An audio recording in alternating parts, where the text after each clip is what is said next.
오늘을 읽는 책, 문학평론가인 국민대학교 국문학과 정선태 교수와 함께합니다. 국민대학교 한국어문학부 국어국문전공 정선태 교수님 함께하겠습니다. 교수님. 네, 안녕하세요. 네, 오늘 어떤 시를 소개해 주시겠습니까? 네, 시가 있는 금요일입니다. 네. 이 시간에 남북주민보고서를 비롯해서 두 권의 시집을 소개해드린 하정우 선생의 시집 국경 없는 농장에서 몇 편 골랐습니다.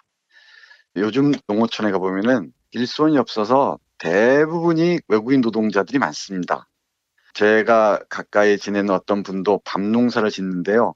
밤을 수확할 철이 되면은 밤을 주울 사람이 없어서 다 서울까지 와서 그 외국인 노동자들을 소개하는 인력 소개 사무소에서 노동자들을 구한다고 해요. 근데 여기 우리 하정우 시인은 강화도에 살면서 이런저런 그 농사일을 하시는 모양입니다. 그러면서 농장에서 만난 수많은 외국인 노동자들의 삶의 풍경들을 이 시집에 오롯이 담아내고 있습니다. 어떤 시편을 읽어도 좋은데 공통되는 것은 한국인이라는 이유로 외국인 노동자를 얼마나 차별하고 얼마나 멸시하는지 그게 고스란히 드러난다는 점입니다. 물론 그 소통을 위해 애쓰는 아름다운 분들도 없진 않지만 대부분의 주류는 외국인 노동자들에 대한 폄하, 멸시, 냉대로 이어지고 있는 것 같습니다. 몇 편만 읽어보겠습니다. 예. 비닐하우스 숙소에 비오는 밤이라는 작품입니다. 네팔 여자 사즈나 씨가 봉급을 더 주는 공장에 취직한다면서 몰래 떠난 야밤에 비닐하우스 숙소에서 캄보디아 여자 윅제까 씨와 미얀마 여자 수미야트 씨는 빗소리를 들으며 누워 있었다. 한국에 비가 내내 오는 장마철이었다. 비닐하우스 숙소에 지붕으로 덮인 보온 덮개에 비가 쏟아지면서 요란한 소리를 냈다. 캄보디아도 미얀마도 지금은 우기. 윅제까 씨는 볏짚 지붕을 타고 처마 끝에 떨어지던 빗방울에 손을 내밀던 나를 떠올렸고 수미야트 씨는 바나나 나무 껍질 지붕 틈으로 새던 빗물을 그릇에 받던 나를 떠올렸다.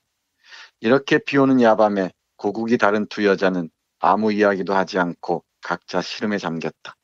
왜 타국에서 돈을 벌어야 하는지. 네팔 여자 사즈나 씨가 농장 일이 힘겨울 때면 고향의 고산에 쌓인 흰 눈을 바라볼 수 있다면 온몸에 기운이 나겠다던 말이 상기되어서 캄보디아 여자 윅제까 씨와 미얀마 여자 수미야트 씨는 고향의 밀림에 내리는 빗줄기를 바라볼 수 있다면 온몸에 기운이 나겠다는 말을 하려고 서로를 향해 돌아 누웠다. 비닐하우스 숙소 밖 멀리서 번개가 번쩍이고 천둥이 울었다. 네, 이런 시입니다. 네팔에서 온 사즈나라는 여성과 캄보디아에서 온 윅제까라는 여성, 그리고 미얀마에서 온 수미야트라는 여성이 비오는 밤에 노동에 지쳐서 고향을 생각하는 그런 시입니다. 이런 시를 읽다 보면은 남 얘기 같지가 않습니다. 예컨대 파독 간호부들이나 파독 광부들이 먼저 떠오르죠. 그리고 19세기 말 20세기 초에 하와이나 쿠바, 남미로 이민 가서 애니깽 농장에서 일했던 우리 조상들도 떠오릅니다. 개 사육장이라는 시 이어서 읽어보겠습니다. 가방 공장 다니다가 개 사육장에서 일한 지 3년. 위레약 씨는 캄보디아 농촌을 떠나고 싶어 한국 공장에 취업했다가 그만두는 바람에 불법 체류자가 되어 농촌으로 숨어들었다. 더 이상 갈 데 없는 자들이 마지막 찾아드는 곳이 농촌이란 건 잘 사는 한국이나 못 사는 캄보디아나 비슷하다고 위레약 씨는 생각했다. 도시에서 도금 공장 하다가 말아먹고 농촌에서 개 사육장을 임대에 열었다는 사장의 신세 타령을 들을 때면 개들이 개밥 그릇에 채워지는 사료를 늘 최후의 식사로 알고 지저대어도 몇 달치 봉급을 받지 못한 위레약 씨는 겨우 밥이나 주는 일자리나마 지키려고 입을 꾹 다물었다. 위레약 씨가 몹시 아파 사육장에 나오지 못한 날 사장이 아무 말도 하지 않고 개들을 팔아치우고 사라졌다. 외국인 노동자를 고용하는 많은 사장님들께 미안합니다마는 이런 사장님들이 많다고 하죠. 이 개 사육장 운영하는 사장도 마찬가지였던 것 같습니다. 캄보디아에서 온 불법 체류자를 고용하고 월급도 주지 않고서 아무 말도 하지 않고 개들을 팔아치우고 어디론가 사라졌다고 합니다. 이런 사람들이 우리와 같은 한국인인 것도 생각해야 될 것 같습니다. 그것이 의미하는 바가 무엇인지 한 번쯤 더 되새겨 봐야 할 줄로 압니다. 예, 교수님. 자, 다음 작품 또 소개해 주시겠습니까? 네, 한국어를 습득할 수 있는 시간이라는 시인데요.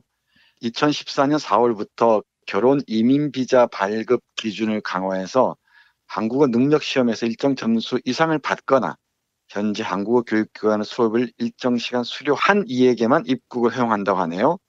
한국어를 하지 못한다는 이유로 결혼한 외국인 아내를 집으로 데리고 올 수 없는 반인권 법규를 만들어 시행하는 국가가 바로 우리라고 합니다. 예. 한국어를 습득할 수 있는 시간 읽어보겠습니다. 배나무 잎이 졌을 때 베트남에 가서 결혼식을 올리고 돌아온 중년 사내는 배나무에 꽃이 필 때 되었는데도 한국에 들어오지 못하는 아내를 무작정 기다리고 있었다.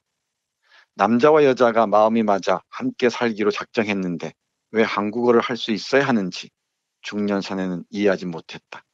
다만 자신이 베트남어를 배우기가 어렵듯이 아내도 한국어를 배우기 어렵겠다는 것만 중년 사내는 이해했다. 배나무에 꽃이 피기 시작하면 농사일에 너무나 바빠서 배나무에 잎이 진 이후에나 중년 사내가 아내를 만나러 베트남에 다녀올 수 있을는지도 모르겠지만 아내가 한국어를 습득할 수 있는 시간이 그 정도 걸릴지도 모른다며 스스로 다독였다. 그러니까 베트남에 가서 결혼식을 올리고 온 중년 사내가 아내를 기다리고 있습니다. 아내가 한국에 들어오지 못하는 이유는 한국어를 못하기 때문이라네요. 이게 과연 정당한지 이 시인은 이것이야말로 반인권적 법규라고 얘기를 합니다. 이것도 거꾸로 생각할 수 있을 것 같습니다. 외국인과 결혼한 한국인 남성이나 여성이 해당 외국어를 못한다는 이유로 그곳에 함께 살지 못한다면 우리는 어떤 얘기를 할지 한번 다시 생각해 봤으면 좋겠습니다. 우리는 언제나 그런 상황에 처할 수도 있는 노릇이니까요. 한 편 더 보겠습니다. 예. 이 시인이 목욕탕을 자주 다닌 것 같습니다. 그래서 이 목욕탕 시리즈가 있는데요. 그중에 욕객 읽어드리겠습니다. 욕객은 목욕하러 온 손님이란 뜻이죠.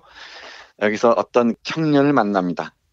외국인 노동자인 모양인데 그 청년을 만나서 목욕탕에서 어떤 생각을 하는지 보겠습니다. 청년에게 한 번도 무얼 하느냐고 묻지 않았다. 나는 시골에 살면서 매주 해질녘에 대중 목욕탕에 가기를 낙으로 삼은 뒤로 청년과는 욕객으로 마주치곤 했다. 청년이 먼저 눈웃음을 웃었고 나는 담례로 눈웃음을 웃었다. 청년도 늘 혼자 오고 나도 늘 혼자 와서 샤워기 아래서 나란히 땀을 씻었다. 나는 텃밭에서 일하다가 오지만 청년은 어디서 일하다가 오는지 알 수 없었다. 청년에게 한 번도 고향이 어디냐고 묻지도 않았다. 파키스탄인이든 우즈베키스탄인이든 이목구비로 가려볼 줄 모르는 내가 굳이 출신 국가를 알아야 할 이유가 없었다. 그저 같은 요일 같은 시각에 샤워기 아래서 나란히 땀을 씻지 않으면 소식이 궁금해지곤 했는데 청년이 여러 주 목욕을 걸은 어느 날 가축 분뇨 냄새나는 일복을 입은 채로 목욕탕에 들어와서 절박한 목소리로 사장님 못 봤어요? 물었다. 사장님이 누구인지 모르는 나는 빤히 쳐다보기만 했는데 청년은 사색이 되어 돌아갔다. 구제역이 돈다더니 살처분한 축산농가 주인이 정신이 나가 사라졌나? 나는 목욕을 하는 둥 마는 둥 마치고 바깥으로 나왔다. 사방이 캄캄하였다. 네, 외국인 노동자 청년이 가축 농장에서 일했던 것 같죠? 그런데 목욕을 오다가 몇 주 동안 목욕을 걸렀다고 합니다. 어느 날 와서 사장님 못 봤다고 합니다. 뻔하죠. 사장님이 또 도망간 모양입니다. 이런 사례들은 얼마든지 있습니다. 예. 이런 시나 소설들을 보면은 하나의 비공식적 역사 기록이란 말이 맞을 것 같습니다.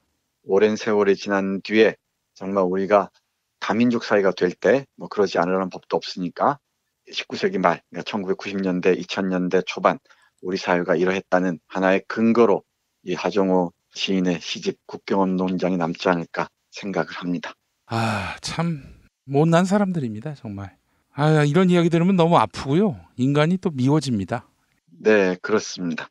인간은 개별성에 늘 초점을 맞춰야 되죠. 근데 우리는 어떤 민족이나 국민 국가의 프레임에 갇혀서 또 문화나 종교 프레임에 갇혀서 그런 판단을 놓칠 수가 있죠. 개별적 존재가 얼마나 소중한지. 이 시인의 시에서도 알 수 있듯이 우리는 외국인이라는 이름만으로 냉대와 멸시와 혐오를 일상화하고 있지 않은지 한 번쯤 생각해 봤으면 좋겠습니다. 예. 그게 또 우리의 과거의 모습이었다는 것도 꼭 돌이켜 봐야 하고요.